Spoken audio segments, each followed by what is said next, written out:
you know, so say, here's some guy we met on the street today, and he's going to speak to you. Why install an alarm now? So I work in this weird field called behavior change marketing, and so I really work on the people that are not going to do something, the people that just won't do it. You know, these are the lazy, the bums, the jerks, the irresponsible, people that don't like to read, people that don't like to listen, the non-doers. And so I'm going to be, and so I kind of get in touch with my inner non-doer and be talking about, you know, sort of the people that are difficult to reach. Because, and often these are people that have heard the message, but frankly they don't care.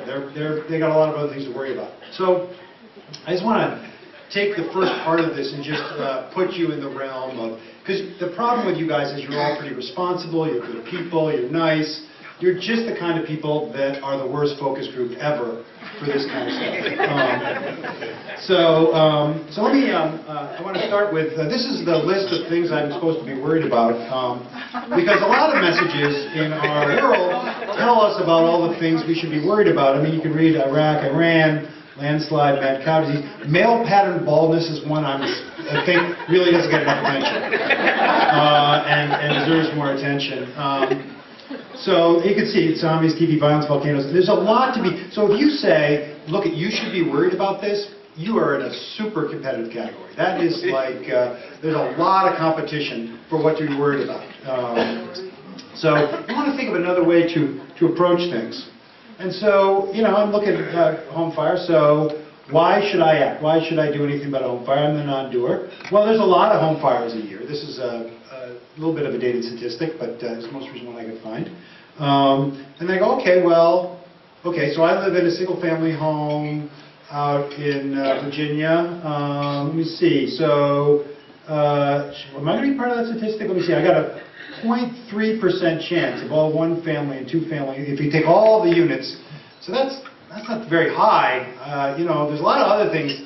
I have a high chance of my wife being ticked off at me if I don't do like 6 other things. And that's about 100%. So that's, you know, I got and then, you know, I got a very high chance of really enjoying those March Madness games. And I got to catch those, right? So this is going lower and lower on my list. And then, you know, I do want to do it though. So I'm going to do it tomorrow because it turns out it's only a 0.0007% of this happening tomorrow.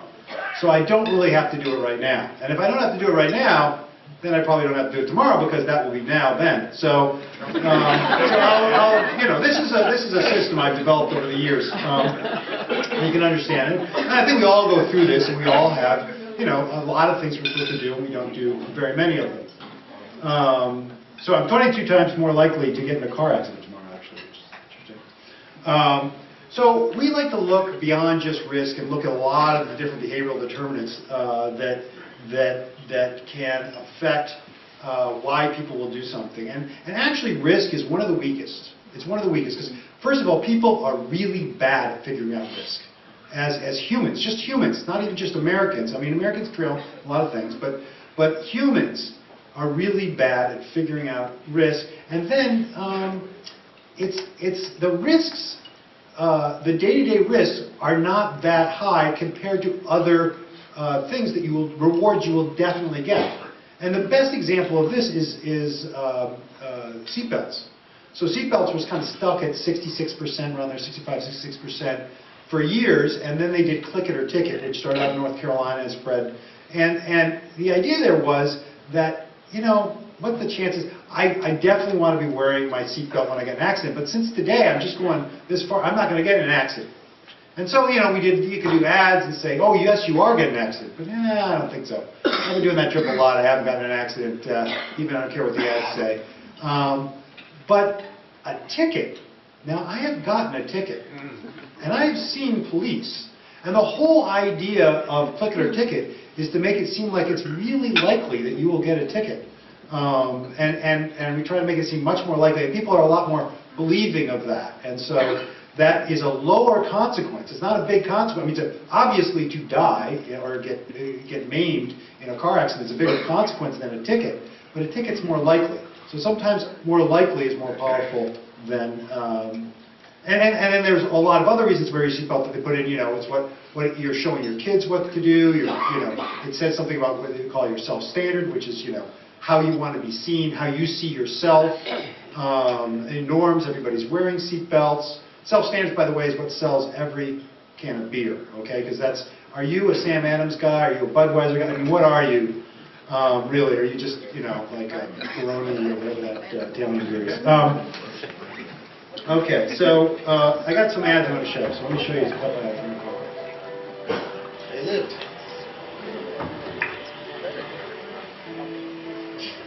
They lived. They lived.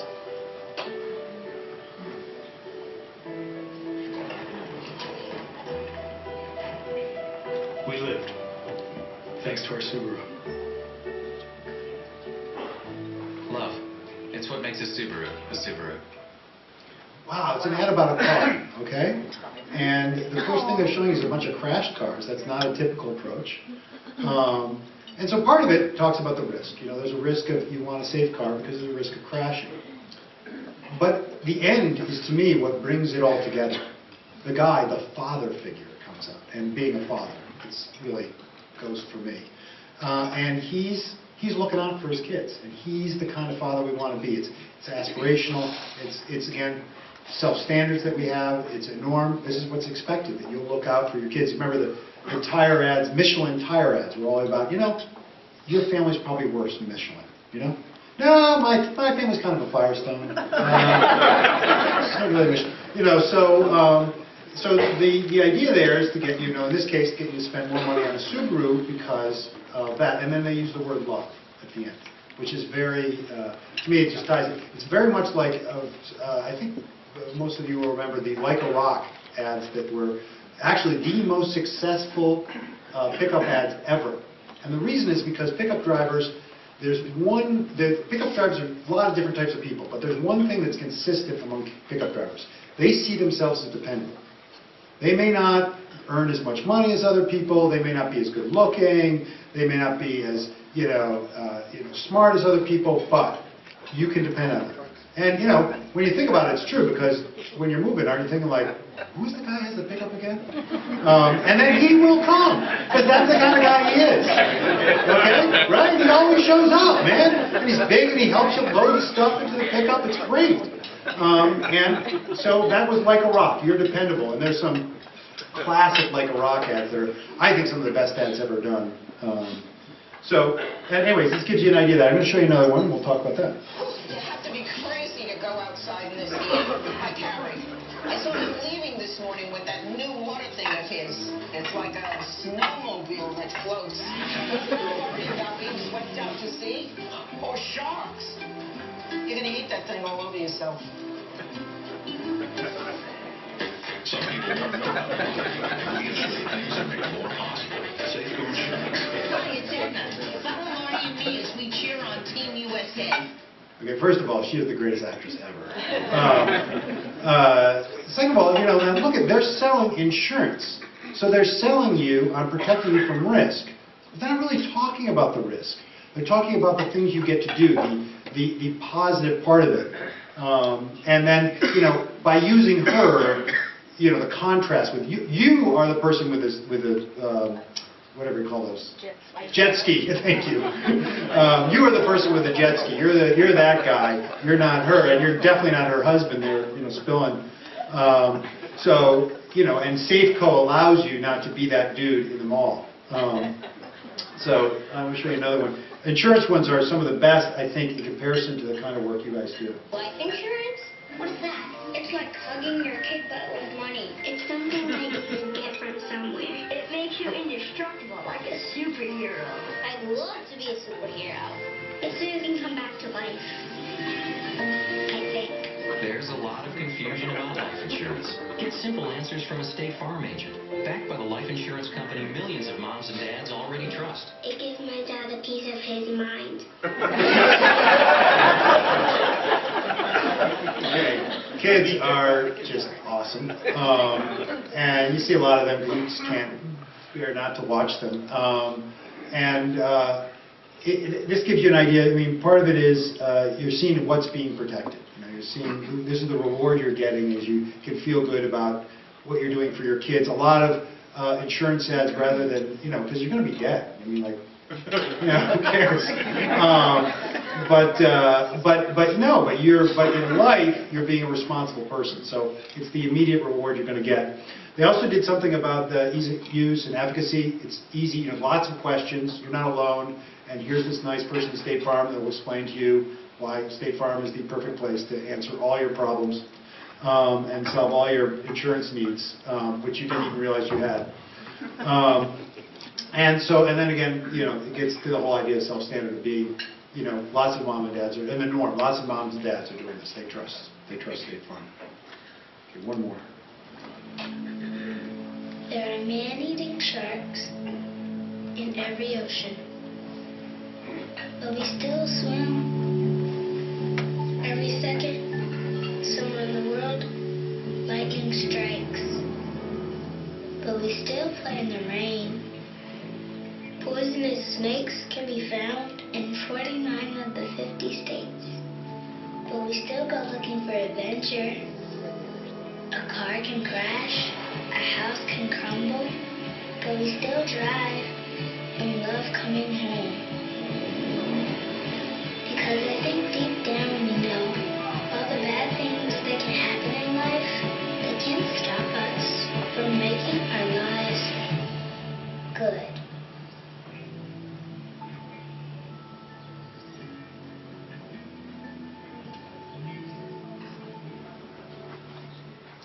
Actually, very similar to that other one of, it's all the things you can do, and it's all things that, you're able to do because of this, and then, of course, using kids. So, which brings us to this. When it comes to smoke alarms, what are we selling? Are we really selling a smoke alarm? I would argue no. I would argue that we're about what that smoking alarm delivers. So, there's a bunch of books out like this, but I can't remember which one this comes from. It's like, you got to get out of the deliverable business. You're in the business of providing some benefit to people, and that's what this is about. So, with that look at things, and knowing that I represent, remember, the irresponsible, lazy jerks, we're going to look at sort of what we've looked at. So, we know from the research that smoke alarm messages are not simple. It's nuanced. There's multiple actions. The target behavior is already known, but it suffers from a lack of immediate rewards or new information. That's the problem is, I put in a smoke alarm. It is very much like tires. Like when I get new tires for my car, because I've spent, a decent amount of money, I tell everybody I know. I just keep talking about that's the only thing I'm going to get out of it. Because other than that, I just have the same car that I had before. It's driving just like it was. I just have new tires that I was supposed to get, but I can't really tell the difference. So the idea here is we need a message recipe that's an immediate reward and new information will give you effective message. Because if you're not getting any new information, you're not changing the equation, right? So just think of like a stock price. A stock price is set by what what people think what people expect. So sometimes you'll see like something bad happen, but it's not as bad as things were expected to be, and therefore the stock market goes up based on a bad thing. So it's like there's information, you've got to offer new information if you want to kind of change the stock price or change what people are doing. And so we looked at two audiences. We wanted to talk with consumers to see sort of what their response was. We also wanted to know from fire professionals, sort of what worked for them. So we kind of were seeing like, what would work with a certain audience of consumers, and we looked at, we ended up looking very much at low literacy, low income. We did qualitative research, and the way we did that is we talked to in two different communities. We talked to I think it was the fire chief, but somebody behind the fire department in each place, where are most of the fires? And that's where we went. And we went door to door, and these tended out not to be the fanciest neighborhoods in town. And talk to people actually in their home where they would feel comfortable, rather than like bring them to a facility and look at them through a mirror. As inspiring as that kind of thing is. And this is just basically what we did: 50 door-to-door interviews in Tallahassee and Alexandria. That was basically to save money, because that's where we have offices in both those places. Talked to homeowners, renters, various demographics, but largely low income and heavily minority. And then for the Fire Professional Survey, which many of you may have participated in, it was about 211 fire professionals filled that out. So I'm going to talk about each one now. And I want to talk about, actually, because I don't know where the slide was, I must have taken it out, but there was another slide I want to talk about that talked about sort of kind of ideas we had just before, because one of the things, I heard the LA presentation, and one of the things that we tested, actually, when we were going door to door was, first of all, the idea of, what if we had neighbors come over and we kind of deputized neighbors, and different neighbors could look at each other's house and make sure they're all set. And people hated that idea. I can't tell you how much they hated that idea. They did not want their neighbor in their house telling them where to put the smoke lamp. But the idea of kids, which I never heard of the LA program until actually today. Yes, you have. I've told you. Oh, you've okay, maybe that's where that idea. Mary Kay claimed it was her idea. I don't know. She said, I got this idea. But anyways, there was an idea that came up, and we tested it. I always thought it was Mary Kay's idea. People loved that. And as I listened to the presentation, actually, because I do a lot of talking about behavior change programs, and I see a lot of them, and we run a bunch, there's probably 2% that are really good, and that's one of them. So I wanted to do a shout out to that program, which I thought was pretty much on target from a behavioral standpoint, and very much took advantage of sort of the way they're going downstream. They're going the way the current is already going. They're taking advantage of the energy that's already there, and the idea that kids are shopping for a way to interact with their parents, and parents want to do things to please their kids, and we are getting into that equation, and therefore we're doing something. Yes, it's about smoke alarms, but for the kid and for the parent, it's not really about smoke alarms. It's about things that they want, and therefore we get the smoke alarms out. So, anyways, back to. So here's some ideas that we tested. These were different things that have been. This was sort of a thinned out list from a bunch of things that have been tried elsewhere. We did some earlier message testing and so on. It's based on that. So one was where there is love, there are smoke alarms. Smoke alarms are sound you can live with, and get a beep. Smoke alarms show you care. And we tried different images, and you can see different images. And these were swapped off, different headlines with different images. Lots of different ways we tried this, and we tested them separately as well to see, what kind of thing we wanted to do. So let's talk about consumers. So they basically, there was a lot of understanding and clarity in general. There weren't some of the negative triggers that you get when you show the burning building. People say they, well, I'll give an example actually from a whole different field, because then I'll transfer to you. So I used to be in smoking prevention, the guy from El Trio back there who I met earlier. And I did the Truth campaign, so Philip Morris really liked that one.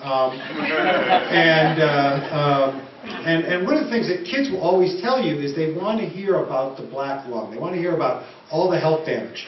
And the people that feel most strongly about that are smokers, teenagers who smoke. And then they will tell you what smoking does to you. And it is always much worse than what it really does. Like oh yeah, then it does this, and you should tell us how to do this. These are smokers. So obviously it wasn't having an effect on their behavior, because with smoking you're always going to quit tomorrow. And use the same equation I used before about, you don't necessarily have to quit tomorrow, maybe tomorrow's tomorrow. And so people, and the same thing happens in pictures of burning buildings and pictures of tragedy. People say, I want to see that. But when they see it, does it change their behavior really? Because everybody kind of knows what a burned out building looks like. Everybody kind of knows that, being burned in a fire is a bad thing, and nobody expects it to happen to them. And if it's going to happen to them, it's probably not going to happen tomorrow, so I can prepare for that another time, because preparation is kind of a tough category. But if you can do something that gives you, so that was the negative triggers, but if you can do something that has more immediate rewards. So anyways, let's go back. So there was a literacy divide with the people we talked to. People that were more literate liked wordplay, less literate didn't like wordplay. That's not, or it was confusing. It wasn't they didn't like it, they didn't really get what you were saying. Yeah, a good example of that is we did testing once on controlled burns. And people know here what controlled burns are? Probably this is one crowd in which controlled burns were. So that's when you start a fire to prevent a future fire. It's actually very important. They do it very well in the East. I'm not going to talk about how well they do it in the West. I'm sure that's and so we were doing something about messages about controlled burns, and we would show fire. And people, doesn't matter what the headline said, everybody said, "Oh, this means you should, you should put out your cigarette before you throw it on the ground," or you should, which is, also another interesting. But none of the people got the idea that what the words said, because as soon as they saw fire, they went to Smokey Bear. And actually, it's about how fires, before fires are good things, but no one got that message, no matter what the headline was. So, and with people that are less literate, the visuals are even more important. So, visuals are very critical. Smoke alarm images got very rational responses. The human images got emotional response.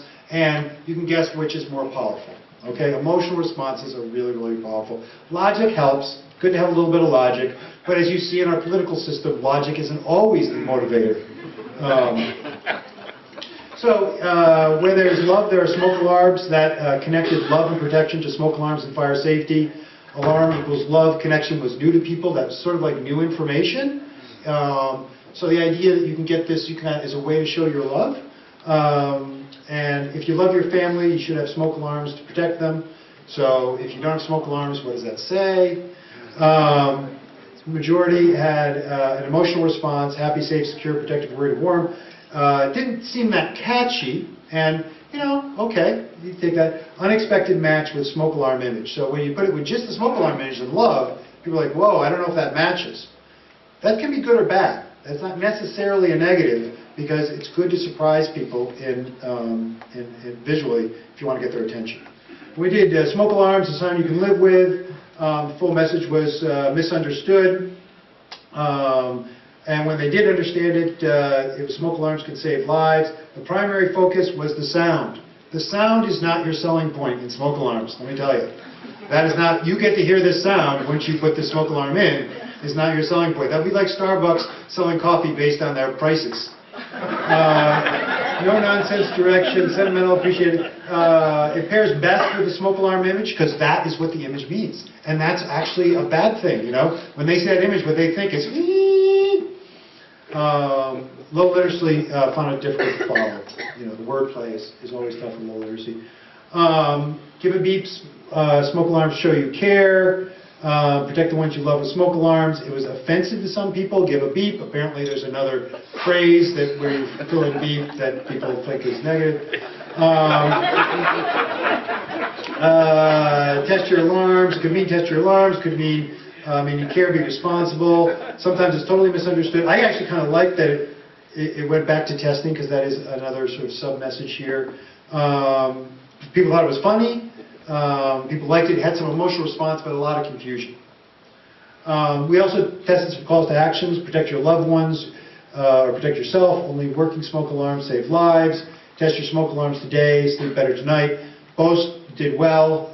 Working revealed the true meaning. Working smoke alarms, the idea that you could have a smoke alarm and you may not be protected. Sleep better tonight, fit well. Felt like immediate rewards. They prefer this over some of the other headlines. So, and then I want to tell you quickly about the pictures. The boy associated with love and care. So, basic idea to go, so I don't just read all these things, is the images of people really came through. Images of love was really good. Sometimes when they saw people that weren't like them, it says, like you see the couple on the couch, I'm 19, that doesn't apply to me, I don't have a girlfriend right now. But the idea is you could use these images and tell them for a lot of love things, like pets. And, when you think about it, there's actually a famous book about journalism where they talk about what readers care about. And number 1 is pets, number 2 is kids. So pets are right at the top, If you want to say a dog was injured in a fire, or might get better coverage than if the kid was injured. and the idea of how prominent is the smoke alarm, as you can see with this one, it's played down. The smoke alarm image by itself, you know, the expectation didn't match the expectations of what people thought they should see with the smoke alarm. I don't know if that's necessarily bad. I think the main message from this is no one picture is going to do it for every audience. And audiences want to see themselves in different pictures. And that's why when you see ad campaigns, when Allstate does an ad campaign, they don't have one picture they use again and again and again and again. Or they don't have one execution of an ad that they use again and again. They have a collection of them that carry the same concept. And we think that the same idea applies here. I'm going to go quickly through fire professionals. There's a lot of them in the room, so you probably already know a lot of these things. They liked Where There Is Love because of the emotion and new direction, which is actually a good thing, since that is one that consumers liked as well. They liked all the different collateral. They were very interested in this idea of an online tool that would allow you to swap out pictures, maybe even take your own pictures and put them in from your own community, and then use the various headlines and copy and sort of mix and match your own thing and produce a very professionally produced piece of collateral that is based on what's going to work in your community. Or if you live in LA and your community is pretty diverse, depending on where you're going in LA, you're going to use a very different picture because, you know, I've been in different places in LA, and they're not all the same. No? But that's true. I think that's true in all of our communities, that people want to see themselves. And the idea that multiple messages are needed. So sort of the general stuff. You can see Where There's Love, There's Smoke Alarms. Like 51% said they were very interested in that. Interestingly, you know, the smoke alarms, the sound you could live with, was sort of the safest one. And then Give a Beep sort of somewhere in the middle. Probably the least safe. 35% say they're not interested in using that. And then 52%, assuming the concept was equally effective, which of the three, again, they want Where There's Love, There Are Smoke Alarms. You know, a large percentage they would said that I would use any of them, which is the idea of that maybe you could use multiple messages at different audiences. Different type of materials. The most popular one is coloring books, things for young children, flyers, handout, online tool to design your own materials. All of these are really within the margin of error. Online website banners, national education website for the public, posters. Those were sort of the hot things people were less interested in. Were door hangers, mobile app for the public, Twitter account for advice, reminders. Would you be bored or less willing to consider any of the materials we showed you if Vision 2020 could provide you hard copies? If we did the printing, guess what? You're more likely to use them. Although, you know, actually, a lot of them were, you know, didn't make that much of a difference. So that was, I think, sort of interesting. So there were some ideas. Need to address diverse demographics. The idea with multiple images. Highly technical issues in executions. So each execution, there were some suggestions about, you know, precisely how you do it. Is that the right smoke alarm? Is it the latest model? And so on like that. People like the idea of something that with more shock and awe approach to scare people into compliance. I think that's tough. I think that is a natural instance of, if you work as a firefighter and you go out and you see a lot of this all the time, it affects you, I think, over time. But it's really hard to match that in advertising where you're competing with everybody else trying to scare people. So scaring people is sort of I mean, you got a whole news channel, I won't mention which one, that is sort of based on fear. And so, you know, you can't really compete with that. It's a lot out there. More humor and eye-catching elements. Humor is actually really good. The good thing about humor is it disarms people right away.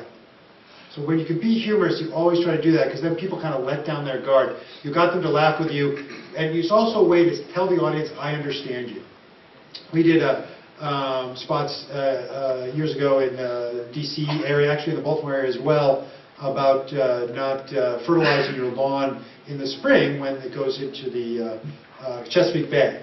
And the whole idea was, you know, it was this whole thing about how it washes in the Chesapeake Bay and it kills the crabs and no crab should die like this. It should die in a hot butter sauce. Save the backfin. So the campaign was save the crabs, then eat them. And it really disarmed people, and it also made you, there was another reason, because, yes, I don't want to fertilize my lawn, but I'm like 0.1% of the problem. But if my neighbors look at me and saying, it's my fault that there aren't any good crabs this season, now that's something I am worried about. So humor works well. Hard facts, figures, and statistics, an expansion of love to include all the other ideas. So both the consumers and the fire professionals came up with some of the same idea. So I want to quickly talk about next steps and just take questions. I think I'm going at the right pace here. So we're thinking of creating this idea of a materials generator, which is what we call this. And basically it takes the various materials we're going to make, and then whether they're online materials or PDFs that you print out, or print-ready PDFs you can send to a printer for larger things, you're creating it online. We're sort of limiting you so you can't just crowd it with thousands of words, which is what all you guys like to do. Like to see how many words can we actually get on a poster.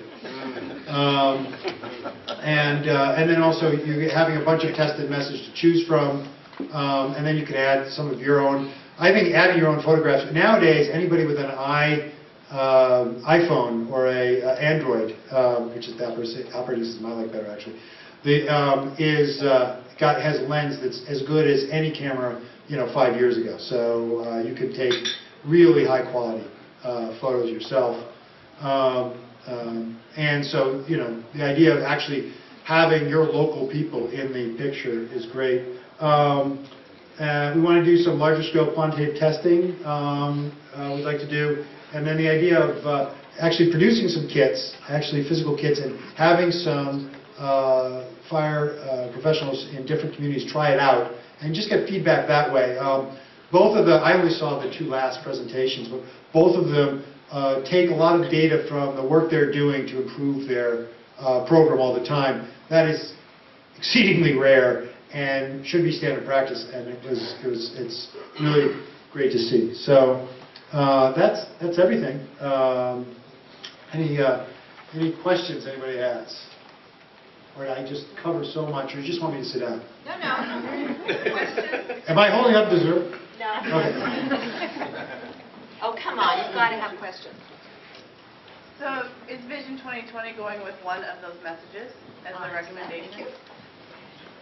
Because the results were a little ambiguous about the top 2, and because we had feedback that some of our members were actually more comfortable with smoke alarms and sounds you could live with and more likely to use it, our plan right now is to offer those 2 as choices for you. And remember I said at the beginning, this is an iterative process. It's not done until you tell us it is, and we're all going to keep moving forward. So our hope is that we'll be able to create materials for you to pick and choose. Say goodbye to the parents. Back they have to go. Thank you so much for being with us. Bye. So our hope is that you'll have both, and you'll get to choose. Other questions, please. Yes, okay. So, I guess more of a curiosity question. If you watch an advert in the UK, they're pretty graphic. And like 10, 15 years ago, if you bought a pack of cigarettes in Canada, there was pretty graphic images on there. So are American audiences just different as far as the scare tactics and they're not as effective? Yeah, I'll repeat the question. So he asked, graphic images. If you go to UK, there's a lot of graphic advertising. There's a great seatbelt ad that's an example of that. And then in Canada, it's not still the case. I don't buy cigarettes, and I don't buy them in Canada. But at one point there was the picture of sort of what happens to you when you get it, which is definitely more effective. And we've tested that in the United States. So the question was, is U.S. are they just dead to graphics because they see so much stuff on TV, and once you've seen all that, it doesn't affect you? Well, no. So I think the Canadian, because I actually have actual data to base my answer on in a rare case. So we actually did for the CDC, our firm did testing of the images versus all sorts of different labels. And the images, of course, tested, it had a much larger effect than any words you put like, don't smoke these damn things. No matter what you said on the side of the package, the image is more powerful. So images are always more powerful than words, and certainly more powerful than words alone. But it's still a warning label, and to the degree it's telling you something you already know, it may not add to the equation. So yes, probably better than that. That's better than not having the images for the, and for some reason, I'm not going to say it's Congress, but for some reason we never adopted what was clearly the better program, which they have in Canada, which apparently they don't have a Congress there. So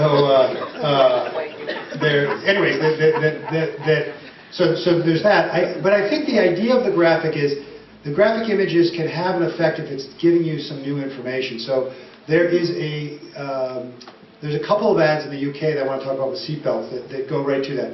And I don't know if anyone's seen this. Has everyone ever seen the one where the guy is sitting in a chair and he's driving and he has, I don't know, potato chips or candy or something on his lap, and then they imitate an accident and the candy goes everywhere, and in slow motion it's a big accident, but he doesn't go anywhere because his family's hugging him.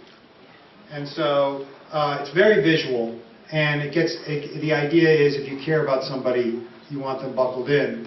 And I think that, so to the degree that adds new information, that's good. There's another one, I don't know if you've seen it, where you see the people hit it's very slow motion, you see them hit the window of the car. Is that the one you were talking about? That's one of them.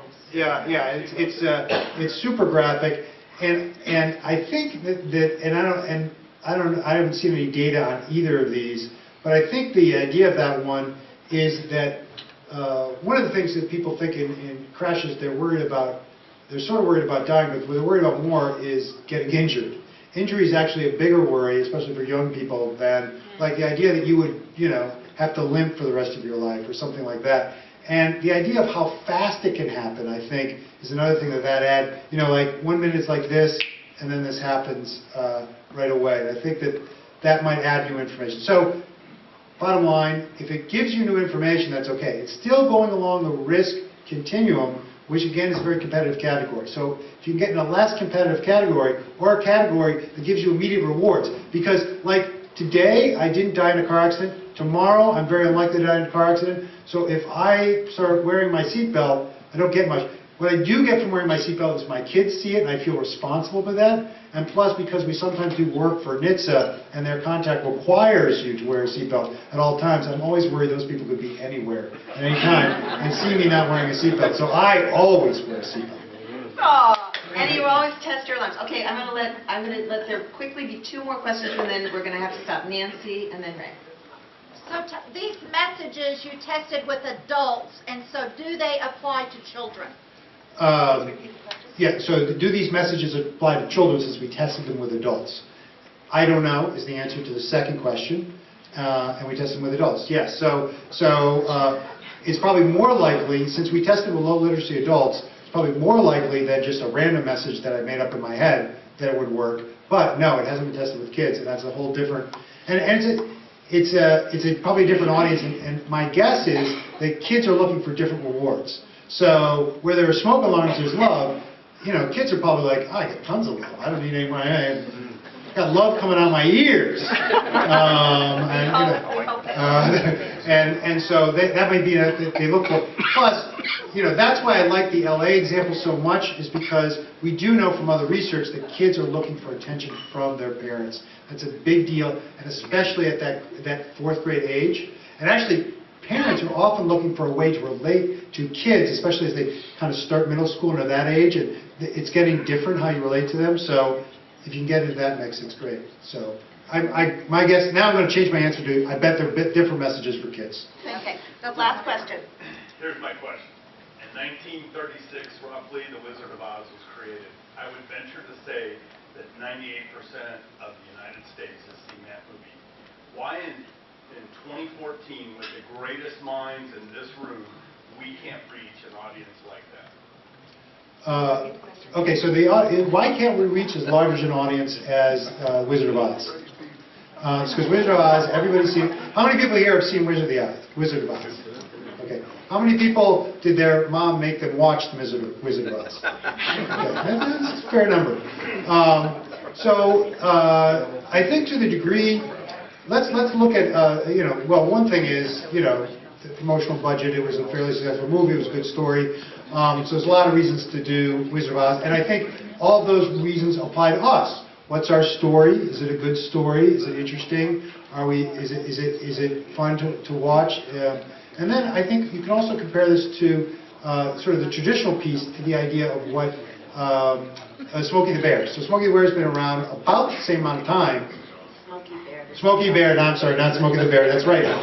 Believe it or not, I worked with those people and they kept telling me that, and now I've gone back to Smokey Bear, the smokester.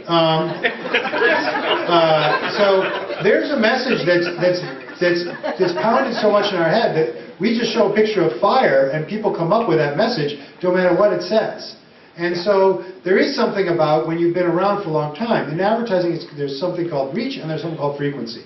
And the frequency is really important, not just reach. So that's why if a PR agency or some marketing agency comes to you and say, hey, I can get you on all 3 channels, and or all 4 channels, or whatever, thousands of channels I can get you on once, that's not really that helpful, because that's just one time. It's got to be some place that that people see again and again and again and again, and the closer it is to where they're making the decision, the better.